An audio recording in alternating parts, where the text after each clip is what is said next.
Assalamualaikum warahmatullahi wabarakatuh. Hai, selamat pagi Soli-Soliha. Bagaimana kabarnya hari ini? Semoga sehat semua ya nak. Amin. Pastikan ananda semua sudah mandi, sarapan, sholat duha, dan murojaah. Apabila sudah dikerjakan semua, mohon dipersiapkan alat tulis dan buku tematiknya ya nak. Baiklah, sebelum pembelajaran dimulai, terlebih dahulu kita berdoa ya. Berdoa dimulai. Bismillahirrahmanirrahim.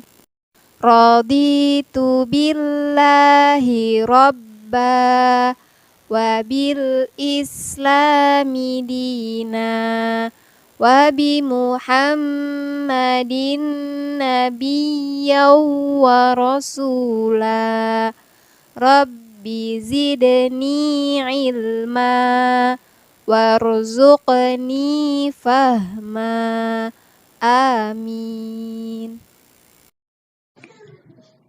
Hari ini kita akan belajar tematik 5B, udara bersih bagi kesehatan, dengan subtema 1, 2, dan 3 dengan muatan pelajaran PPKN dan SBDP. Pelajaran PPKN masuk ke dalam KD 3.2. Adapun materi pokoknya ialah 1. Makna tanggung jawab. 2. Contoh tanggung jawab. 3. Perbedaan antara tanggung jawab, kewajiban, dan hak. 4. Akibat tidak bertanggung jawab terhadap lingkungan. Ibu guru harap setelah menyaksikan video pembelajaran ini, Soli-Soliha semua mampu menjelaskan makna tanggung jawab, mampu menyebutkan contoh tanggung jawab, mampu menyebutkan perbedaan antara tanggung jawab, kewajiban, dan hak, dan mampu menyebutkan akibat tidak bertanggung jawab terhadap lingkungan. Pelajaran SBDP dengan KD 3.2 dan KD 3.3. Adapun materi pokoknya ialah 1. Lagu dengan tangga nada mayor dan minor. 2. Properti yang digunakan dalam tari.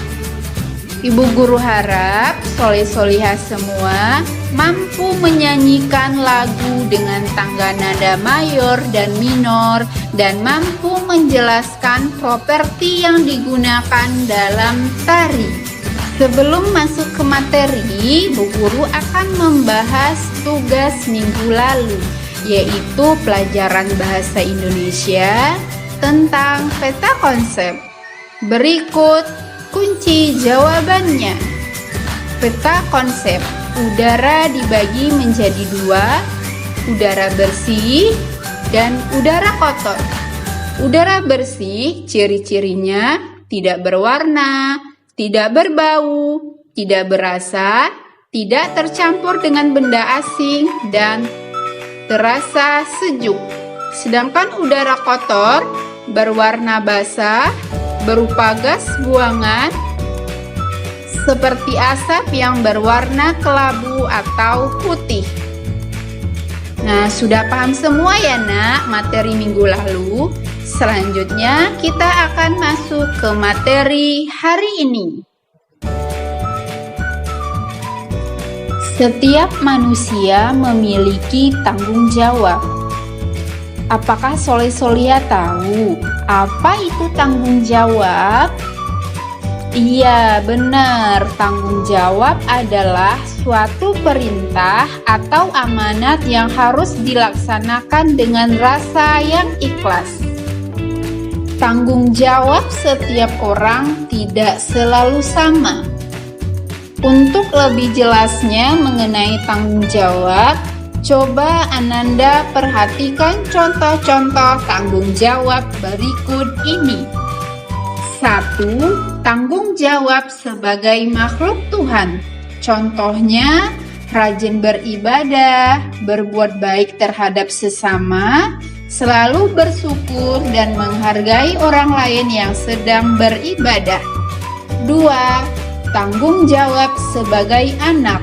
Contohnya, berbakti kepada orang tua, belajar dengan sungguh-sungguh, merapikan tempat tidur, menjaga nama baik keluarga, serta bertutur kata dengan lembut dan sopan. 3. Tanggung jawab sebagai siswa. Contohnya, memakai seragam, datang tepat waktu, mengumpulkan tugas, melaksanakan piket, dan jujur saat mengerjakan ujian. 4. Tanggung jawab sebagai anggota masyarakat. Contohnya, gotong royong membersihkan lingkungan, menjaga keamanan, membantu tetangga yang sedang kesusahan. 5. Tanggung jawab sebagai warga negara. Contohnya, mematuhi peraturan yang ada, mencintai budaya negeri sendiri, dan menjaga nama baik Indonesia. Setiap individu memiliki tanggung jawab, kewajiban, serta hak yang membeda-bedakannya. Apakah Soleh-Solihah tahu apa itu perbedaan antara tanggung jawab, kewajiban, dan hak? 1. Tanggung jawab. Tanggung jawab merupakan kesadaran yang dimiliki oleh manusia akan sikap yang telah ia lakukan, baik disengaja ataupun tidak disengaja. Manusia merupakan makhluk sosial yang tidak dapat hidup sendiri. Oleh karena itu, ia harus berinteraksi dengan orang lain. Nah, saat berinteraksi dengan orang lain harus diikuti dengan penerapan sikap tanggung jawab yang baik. Setiap manusia harus menerapkan tanggung jawab terhadap Tuhan, keluarga, masyarakat, dan juga negara. Berikut contoh penerapan tanggung jawab. 1. Menjalankan ibadah sesuai keyakinan masing-masing. 2. Menjaga nama baik keluarga. 3. Mengikuti segala kegiatan di lingkungan masyarakat. 4. Menjaga nama baik negara. 5. Menjaga persatuan dan kesatuan bangsa. 2. Kewajiban. Kewajiban adalah segala sesuatu yang harus dilaksanakan oleh seorang individu.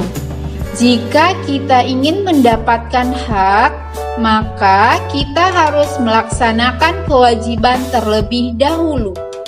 Individu yang tidak melaksanakan kewajiban dengan baik akan memperoleh sanksi. Contoh kewajibannya ialah 1. Menghormati orang tua dan menyayangi saudara. 2. Belajar dengan sungguh-sungguh. 3. Menjaga kebersihan dan keindahan lingkungan. 4. Tidak terlambat datang ke sekolah.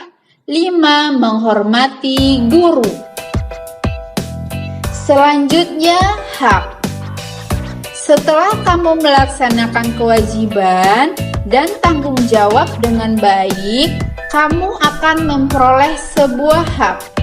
Hak merupakan segala sesuatu yang harus didapatkan oleh manusia sejak lahir. Pelaksanaan, tanggung jawab, kewajiban, dan hak yang seimbang membuat hidup menjadi harmonis. Orang yang bijak akan meminta hak setelah ia melaksanakan kewajiban dan tanggung jawab dengan baik. Berikut contoh hak yang akan kamu peroleh setelah melaksanakan kewajiban dan tanggung jawab. 1. Tinggal di lingkungan yang bersih. 2. Memperoleh pendidikan dan ilmu pengetahuan. 3. Bermain bersama teman. 4. Memperoleh nilai sesuai kriteria penilaian. Dan 5. Mengikuti pemilihan ketua kelas. Bagaimana soli-solia semua sudah bisa membedakan antara tanggung jawab, kewajiban, dan hak?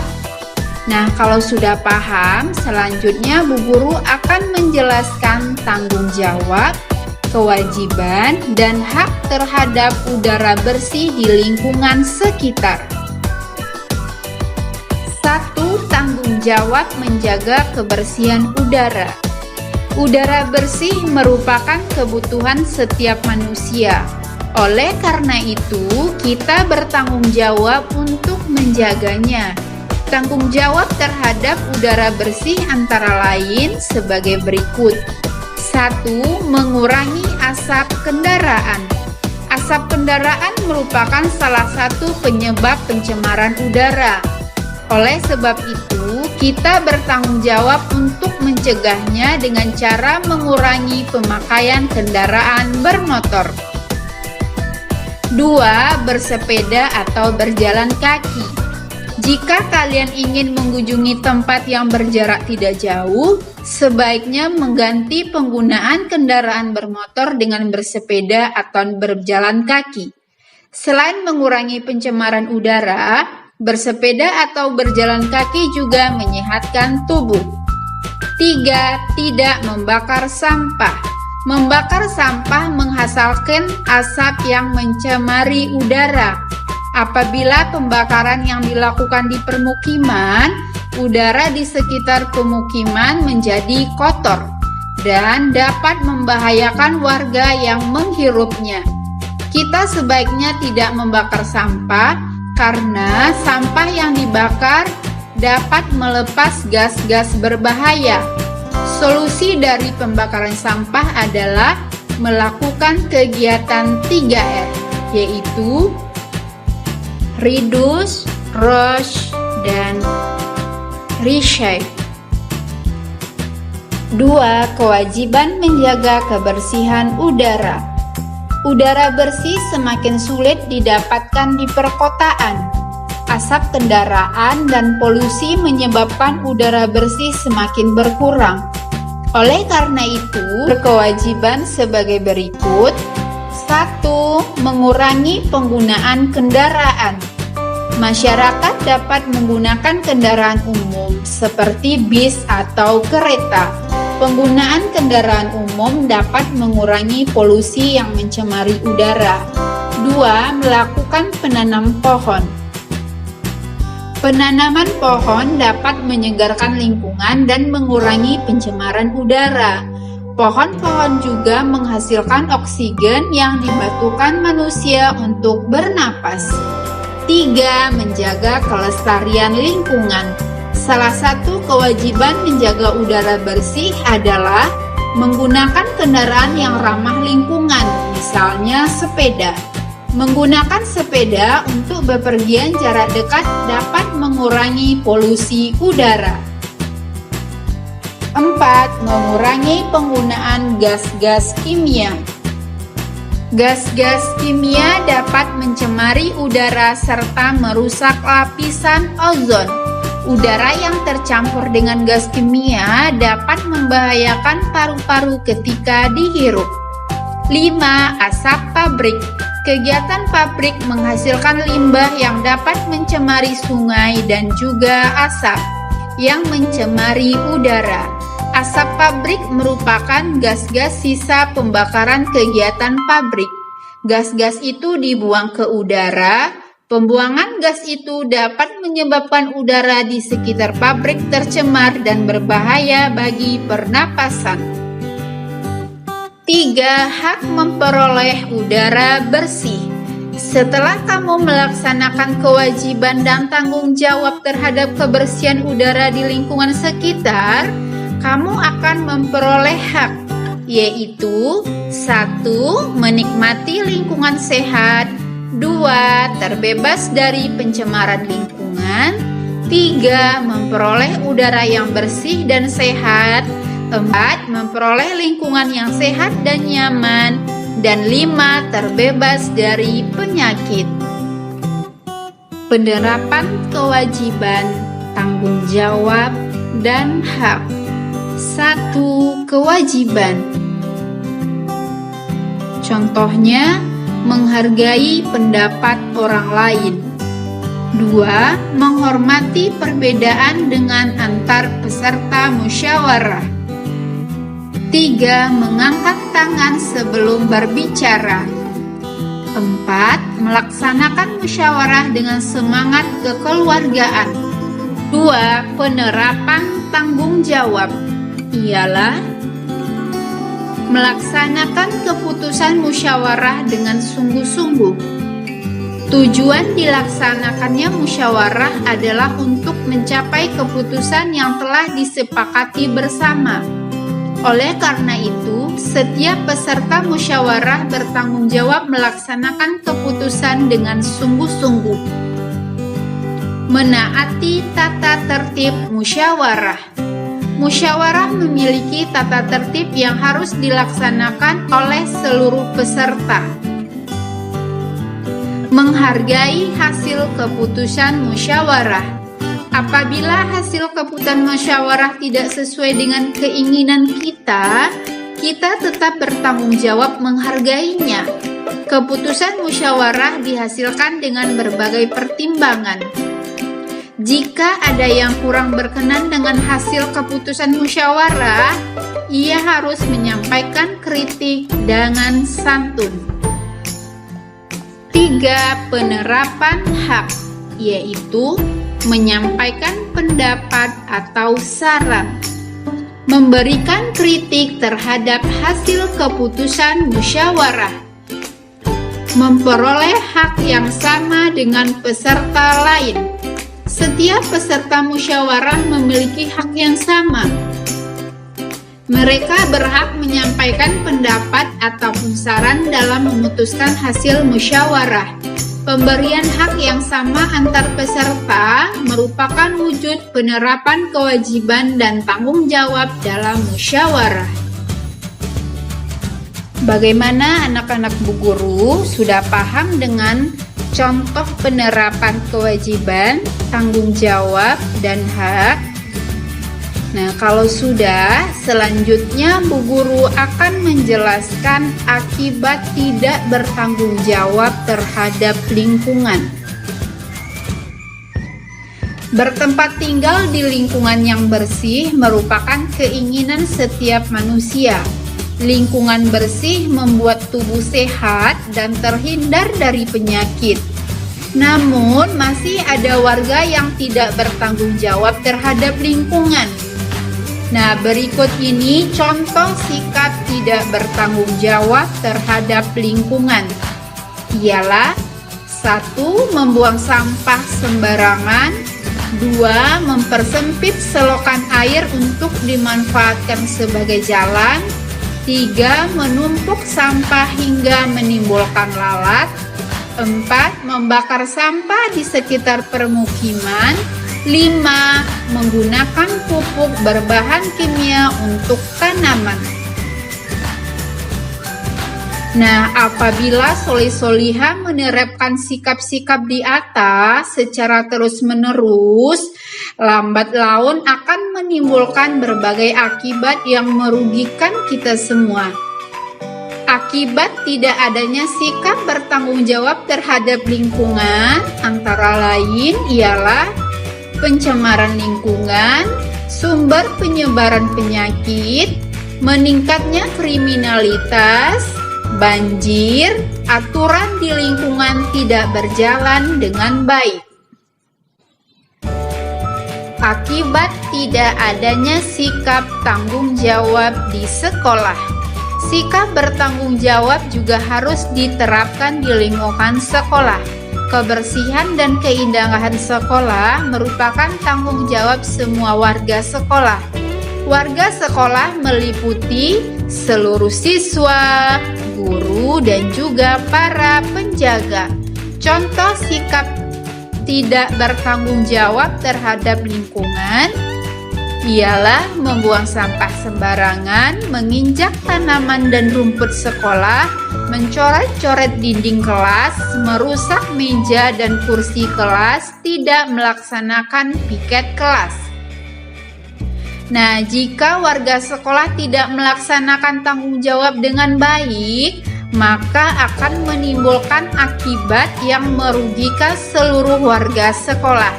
Akibat yang ditimbulkan dari sikap tanggung jawab terhadap lingkungan sekolah tersebut ialah kelas menjadi kotor, meja menjadi kotor oleh coretan pulpen dan spidol, kegiatan belajar terganggu, tata tertib sekolah tidak dapat dilaksanakan dengan baik. Akibat tidak bertanggung jawab terhadap sungai. Nah, coba Ananda perhatikan gambar berikut ini. Gambar tersebut merupakan salah satu akibat tidak bertanggung jawab terhadap sungai. Masih banyak warga yang membuang sampah di sungai. Sampah-sampah tersebut kemudian menumpuk sehingga menyebabkan sungai dipenuhi oleh sampah. Sampah membuat aliran sungai tersumbat dan tidak lancar. Aliran sungai yang tidak lancar dapat mengakibatkan banjir ketika musim hujan. Bagaimana Soli-Soliha sudah paham dengan materi PPKN-nya tentang kewajiban, tanggung jawab, dan hak? Bu Guru harap Ananda semua bisa melaksanakan kewajiban dan tanggung jawabnya dengan baik dan mendapatkan haknya dengan semestinya. Selanjutnya, ajaran SBDP, tangga nada diatonis. Tangga nada adalah urutan nada berjenjang dari tingkat terendah sampai tertinggi. Secara umum, tangga nada terdiri dari dua jenis, yaitu tangga nada diatonis dan pentatonis. Tangga nada pentatonis hanya terdiri dari 5 nada. Tangga nada ini banyak dipakai pada musik tradisional. Tangga nada diatonis terdiri dari 7 buah nada yang berjarak 1,5 nada.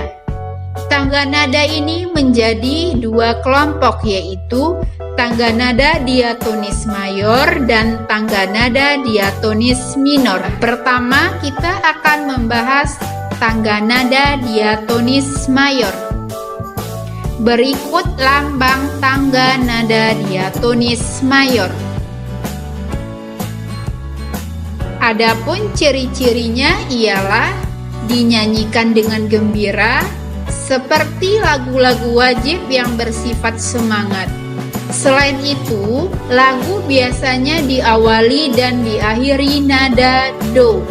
Namun terdapat beberapa lagu yang diawali dengan nada sol atau mi dan diakhiri nada do. Contoh lagu dengan tangga nada diatonis mayor ialah Hari Merdeka ciptaan Haji Mutahar, Indonesia Raya ciptaan W.R. Supratman, Halo Halo Bandung ciptaan Ismail Marzuki, Garuda Pancasila ciptaan Soehartono, dan lagu Dari Sabang sampai Merauke ciptaan R. Suharjo. Tangga nada diatonis minor. Tangga nada diatonis minor adalah tangga nada yang memiliki jarak nada 1, setengah, 1, 1, setengah, 1, 1. Adapun ciri-ciri lagu dengan tangga nada diatonis minor adalah bersifat sedih dan kurang bersemangat, biasanya diawali dan diakhiri dengan nada la. Beberapa lagu diawali nada mi. Berikut lambang tangga nada diatonis minor. Adapun contoh lagu yang bertangga nada minor antara lain yaitu lagu Syukur dan Gugur Bunga. Properti yang digunakan dalam tari. Properti merupakan salah satu unsur pendukung dalam tari. Properti tari adalah benda-benda yang digunakan untuk mendukung suatu gerak tari. Fungsi properti tari antara lain untuk menambah keindahan tarian atau menyampaikan pesan serta makna pada suatu tari. Properti tari yang digunakan bermacam-macam tergantung pada penanda tari. Berikut contoh gambar-gambar properti tari. 1. Tari payung. Tari payung berasal dari Sumatera Barat. Adapun properti yang digunakan adalah payung. 2. Tari legong. Tari legong berasal dari Bali. Adapun properti yang digunakan adalah kipas. 3. Tari topeng. Tari topeng berasal dari Cirebon. Properti yang digunakan adalah topeng. 4. Tari jaipong. Tari jaipong berasal dari Jawa Barat. Properti yang digunakan adalah selendang. Adapun kesimpulan pelajaran kita hari ini ialah tanggung jawab merupakan kesadaran yang dimiliki oleh manusia akan sikap yang telah ia lakukan, baik disengaja ataupun tidak disengaja. Kewajiban adalah segala sesuatu yang harus dilaksanakan oleh seorang individu. Hak merupakan segala sesuatu yang harus didapatkan oleh manusia sejak lahir. Contoh tanggung jawab ialah menjalankan ibadah sesuai keyakinan masing-masing dan menjaga nama baik keluarga. Contoh kewajiban ialah belajar dengan sungguh-sungguh dan tidak terlambat datang ke sekolah. Contoh hak ialah tinggal di lingkungan yang bersih, memperoleh pendidikan dan ilmu pengetahuan. Tangga nada diatonis mayor umumnya dinyanyikan dengan gembira. Tangga nada diatonis minor bersifat sedih dan kurang bersemangat. Properti tari adalah benda-benda yang digunakan untuk mendukung suatu gerak tarian. Bagaimana Soli-Soliha sudah paham dengan materi PPKN dan SBDP-nya? Nah, selanjutnya untuk tugas silahkan Ananda buka buku tematik 5B halaman 13 nomor 3 dan halaman 34 nomor 1 sampai 5. Tugasnya langsung ditulis di buku cetak ya nak. Dan untuk pengumpulan tugasnya paling lambat pukul 17.00. Selamat mengerjakan Soli-Soliha. Jangan lupa kirim ke Bu Guru ya.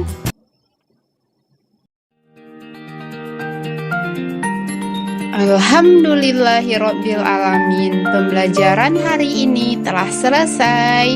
Bu Guru harap Soli-Soliha semua paham ya dengan materi dan tugas yang telah Bu Guru berikan. Bu Guru mengingatkan sholat 5 waktunya tetap dijaga ya nak. Mengaji, murojaah dan membantu kedua orang tua. Terima kasih Soli-Soliha. Wassalamualaikum warahmatullahi wabarakatuh.